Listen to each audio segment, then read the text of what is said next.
14h, Sud Radio, la France dans tous ses états, le fait du jour. On va continuer à buter les vaches pour rien dans ce pays, des vaches saines. Il est hors de question que j'annonce à ma compagne qu'on abattra tout son troupeau pour une bête malade. Hors de question. Ils nous font chier, ils n'écoutent rien de ce pays de merde. Des éleveurs, ça va en finir au bout des cordes tout ça. Des bons à rien, j'ai pas d'autre mot. Un génocide ils sont en train de faire, un génocide. On parlait à un mur de Madame la Ministre. Moi j'appelle l'opinion publique à nous suivre. Il y en a marre. On veut rien que manifester pour travailler. C'est fou dans ce pays. Ça, si elle veut pas l'entendre, eh bien on arrachera des routes, on fera sauter des ponts, c'est pas un problème. Et s'il faut en arriver plus loin avec les gendarmes mobiles, eh bien tant pis. Si elle nous y pousse, on les fera. On va tous crever avec cette ministre. Stop, arrêtons ce carnage de l'abattage total. C'est fou, s'il vous plaît. Voilà, tous ces témoignages ont été recueillis par notre journaliste Christine Bouillot. La ministre de l'Agriculture, Annie Genevard, est allée au contact des syndicats hier à Toulouse pour y défendre sa gestion de la dermatose nodulaire contagieuse. Une grande campagne de vaccination est prévue. Pour autant, la tension ne baisse pas. La coordination rurale est en tête de proue de cette mobilisation paysanne et elle reproche à la FNSEA sa bipolarité, ses accointances avec le gouvernement, bref, de ne pas défendre les intérêts des agriculteurs. On en parle avec le vice-président de la FNSEA, Lux Messart, bonjour. Bonjour. Bonjour Lux Messart, merci d'être avec nous à l'antenne de Sud Radio. Vous avez entendu la colère, ils sont vraiment furieux. J'ai l'impression que le monde agricole est un peu divisé. En tout cas, les syndicats ne parlent pas de la même voix. Il semble qu'il y ait un petit peu des divergences. On réécoute encore un extrait. Regardez les médias. D'accord, CR Occitanie, CR09, Confédération Paysanne, FDSA. Mais FDSA local, parce que... Local, hein. Oui. Pas le national, c'est local. Rousseau n'était pas là. Voilà, donc on croyait qu'il y avait un rapprochement coordination rurale et confédération paysanne sur l'histoire de l'abattage, sur la colère paysanne, et là on voit bien que sur place, il y avait un représentant de la FDSEA Haute-Garonne qui était là, qui se plaignait que votre président, Monsieur Rousseau, ne soit pas présent. Est-ce qu'il y a au sein de la FNSEA, une petite divergence? Est-ce qu'il y a une lecture différente de la situation selon qu'on soit sur le terrain en éleveur ou selon qu'on soit aux instances dirigeantes? Moi, je crois pas. Vous savez, moi, je suis éleveur. Cette détresse, cette colère des éleveurs, je l'entends.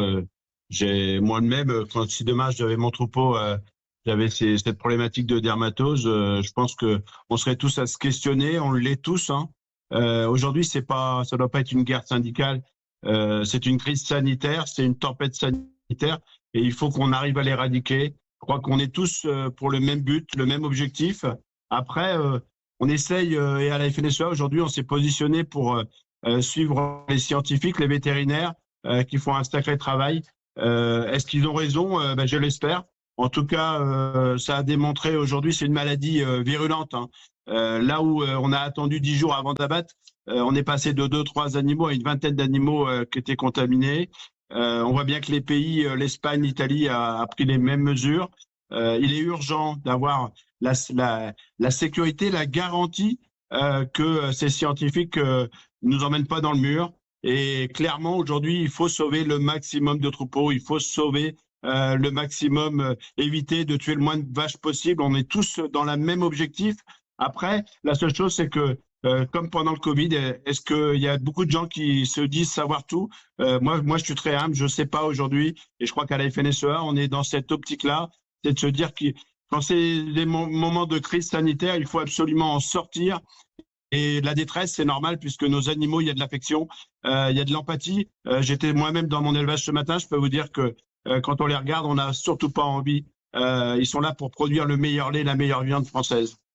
Pourtant, quand vous voyez la détresse et la colère de vos collègues paysans, collègues, confrères même, est-ce qu'ils sont devenus fous, ceux qui disent que l'abattage systématique n'est pas nécessaire, que le principe de précaution dont on a pu constater dans le passé qu'il était quelquefois relatif, mais bien sûr que c'est une nécessité de prendre des précautions.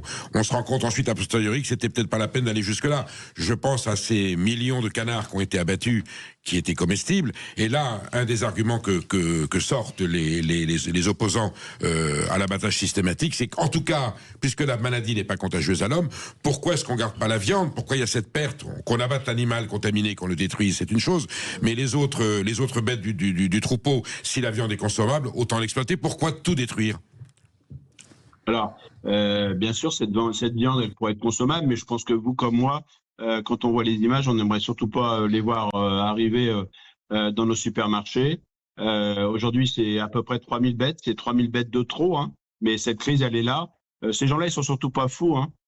C'est des gens passionnés, comme moi, comme la majorité des éleveurs français, et c'est ça qu'il faut sauver. On sera aussi demain à Bruxelles pour dire non, et que notre président de la République affirme plus clairement ce non. Alors aujourd'hui, on nous dit que l'Italie serait aussi pour repousser le Mercosur. C'est pas le repousser, c'est le refuser, puisque c'est pas du tout.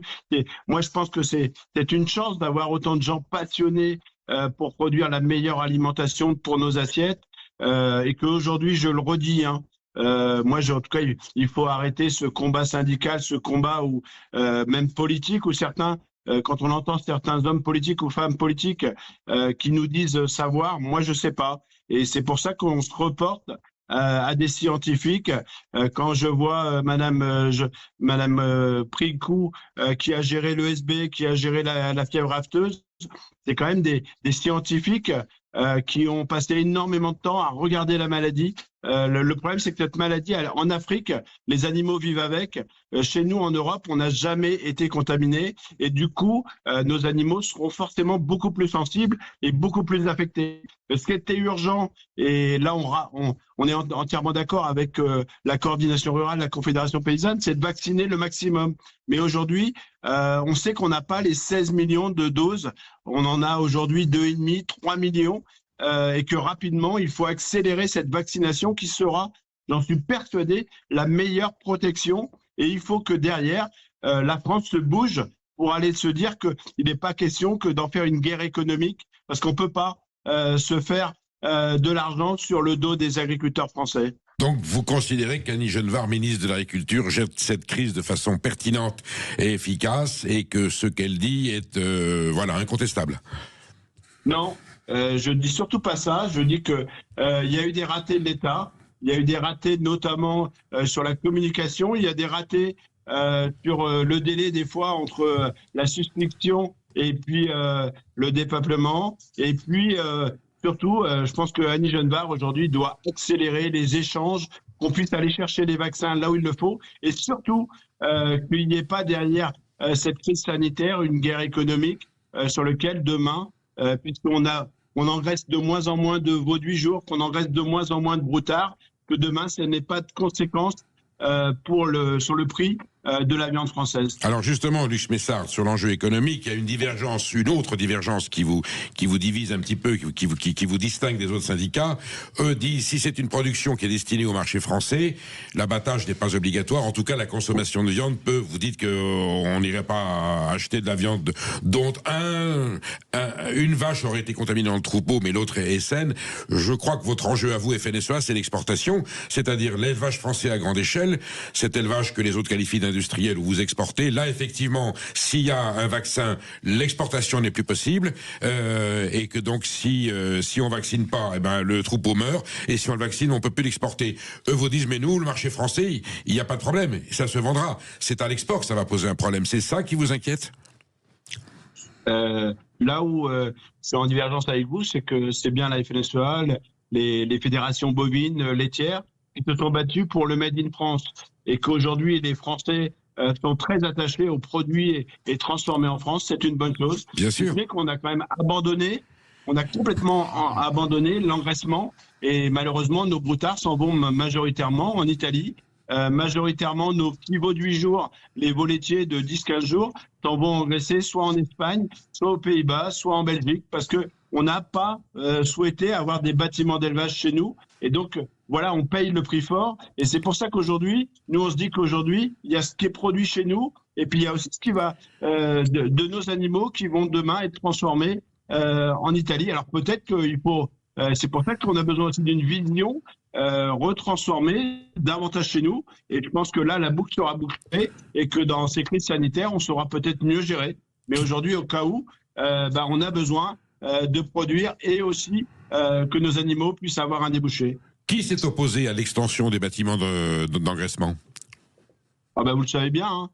Aujourd'hui, il y a toutes ces associations anti-viande, ces associations qui font que on veut du chez nous, mais pas chez moi. C'est-à-dire que dès qu'il y a un bâtiment qui se met en place, on se rappelle dans la Creuse, on se rappelle sur le plateau du Larzac où il y avait eu une volonté d'avoir de l'engraissement de veau, et on sait que le veau c'est bon à manger. Aujourd'hui ça s'est pas fait, et donc du coup on continue à exporter nos veaux laitiers qui s'en vont soit en Belgique, soit en Espagne, et on va les racheter au prix fort. Et donc c'est pour ça aussi que si on se bat aujourd'hui, c'est pour soutenir l'ensemble de la filière, de la production, jusque bien sûr la qualité qu'on doit retrouver dans nos assiettes. Bon, donc vous êtes de ceux qui, puisque vous protégez le marché français, vous êtes évidemment vent debout contre l'adoption du Mercosur. Vous pensez que le gouvernement va avoir, faire preuve de courage et de bon sens et de se donner tous les moyens pour empêcher la signature de ce traité, ou vous pensez que c'est irréversible ? Je suis très inquiet. Vous parliez tout à l'heure d'Annie Genevard. Je pense qu'elle doit être encore plus ferme. Le président de la République, le Premier ministre, doit s'opposer fermement et pas simplement, on l'a bien vu, hein, quand il est au Brésil, il dit le contraire de son discours de Toulouse. Et on voit bien qu'aujourd'hui, le bras de fer, il est avec l'Allemagne et que on est en train de brader notre agriculture face à des voitures allemandes, face à d'autres enjeux. Et c'est clair, il faut protéger l'agriculture, il faut protéger le secteur agroalimentaire. Luc Messard, on recevait justement dans la matinale ce matin la ministre de l'Agriculture Annie Genevard qui disait espérer un report de l'examen de l'accord sur le Mercosur. Elle dit von der Leyen doit comprendre que cet accord est d'un autre âge, qui n'est pas protecteur. On entendait aussi les témoignages des agriculteurs, notamment de la coordination rurale, pour ne citer qu'eux, mais qui ne croient plus du tout en la parole politique. Est-ce que vous, Luc Messard, vice-président de la FNSEA, vous croyez encore en la parole des politiques ?